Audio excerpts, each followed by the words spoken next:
Hello YouTube, it's Anders here on Watch On channel. Today I'm finally back with the full review of the Baltic Watches by Compax.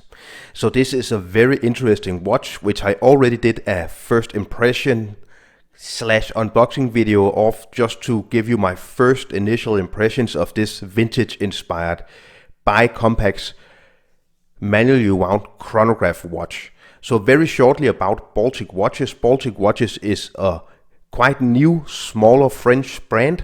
They specialize in producing these very nice vintage inspired, very carefully thought out vintage inspired designs, new watches. And they did this by Compax, this chronograph watch. I will get much more into the movement and all of that because it's really beautiful. They also did a three-hander, and now they're actually doing a beautiful, very interesting dive watch. This watch comes in 6 different variations, and when I had the chance to choose, I opted for the black gilt because I really like the gilded dial. You see the gilded golden hour markings, subdials, hands, and everything is just like gilded, like a really old school vintage watch. But this is of course a brand new watch with brand new parts, but still it carries a lot of history. It actually carries a movement which dates more than 70 years back, so that's very interesting, which I will also get into. I did show you the box in the initial unboxing video. It's a 39mm diameter watch, 38.5, 39 millimeters. Including the crown, we get approximately 40. The thickness is a very nice 13 and a half. Lug width is 20, so it's very easy to find different straps if you don't like the leather strap it comes on, but I'm pretty sure if you try this leather strap you will like it. And then we get 46 lug to lug. So all in all, very nice vintage dimensions, vintage inspired dimensions, but still you get dimensions which are also quite modern, so you don't get this 34mm, 35mm small lady size watch compared to today's sizes.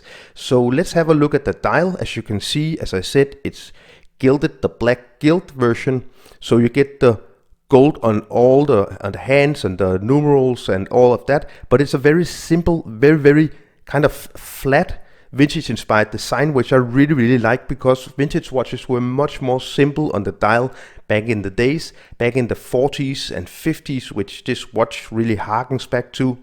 They were much more simple. You didn't have a lot of applied lume and stuff like that. So Baltic at 12 o'clock with 12 in Arabic numerals, 6 o'clock down here, as you see here, by Compax, manual, and then you get these small golden hour markings all the way around. So the 2 subdials, of course, as you can see here, you have the running seconds at the subdial at 9 o'clock, 60 seconds running, and at 3 o'clock we get the chronograph, the counter for 30 minutes. So you start the chronograph with this very nice kind of mushroom pusher. It's a really nice click, and then you see the chronograph hand is running as well as the subdial counting the 30 minutes, and I'm just keeping it running so we can have a look later. So all in all, very nice simple dial which really looks vintage. So we get a very nice brushing on the side on this stainless steel 316L stainless steel case with drilled lock holes, which is really nice because it's super easy to change between straps. Also, it's what they did back in the day, so still staying true to the vintage concept. So on the top of the case we get a polished surface here, which really looks nice. Then you get this very dramatically domed Hesalite crystal. So it's not sapphire crystal, it's not mineral crystal, it is Hesalite, like on the old Speedmasters, on the old Tag Heuer Monacos, and a lot of older watches they used Hesalite, which is practically a plastic crystal. So it's not as scratch resistant as sapphire or mineral, but it's a much lighter crystal, and it also really gives the right look and feel for a vintage watch. So I actually really enjoy that they stayed true to the vintage concept and opted for Hesalite crystal for this watch. Also, the good thing with Hesalite crystal is that if you scratch it, you can easily buy some removal stuff, and then you can just wipe it off, and then it looks fine. You can look back in my archives and see how I did it with my old Tag Heuer Monaco.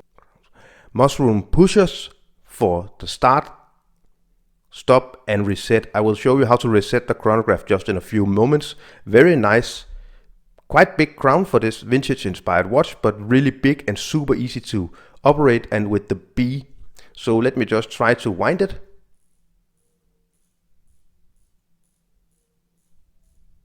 So with a manual wound watch, you need to wind it almost every day or every second day. Almost every second day. This particular movement, which is the Seagull ST1901 movement, has a power reserve of 42 hours, so you need to wind it. And moving to the backside and the movement, chronograph, all the different informations.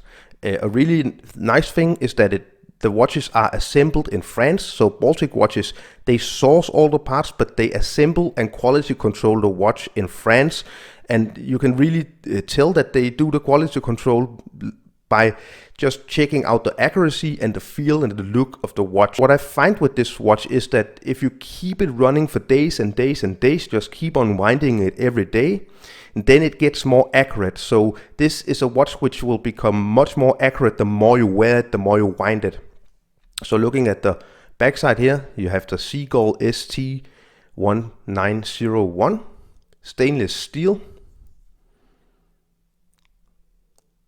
Okay, so 5 atmospheres, so this watch is water resistant down to 50 meters. And let's have a closer look at the beautiful movement. So the big star of this watch is definitely the movement. So as I said, this is the Seagull ST1901 movement. And it's very interesting with this column wheel movement.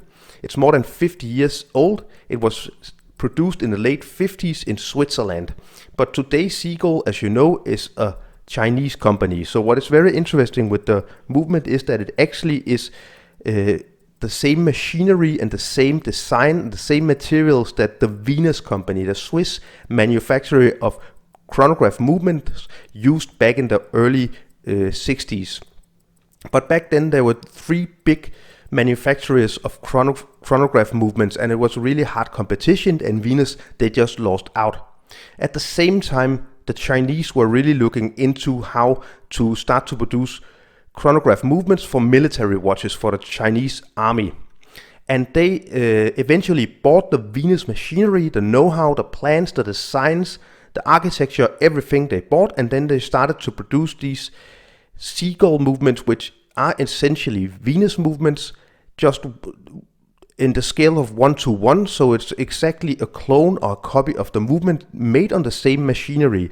And it's a really beautiful story, because these machines and these designs are more than 50 years old, more than 60 and 70 years old. So you actually get a real vintage movement, which is today produced in China, which some people have some problems with, but essentially you get a Swiss designed movement made on Swiss machinery. And this is my second time around testing this movement. I had another Seagull movement in another watch, and it was really good, and it looks great, and it operates really nicely, so I don't have any problems with this movement. It's really nice that you get this see-through case back. And also when we think about Chinese movements, it's not always that they are really good at making the movements look good, but this time around I think this Seagull movement just looks absolutely amazing.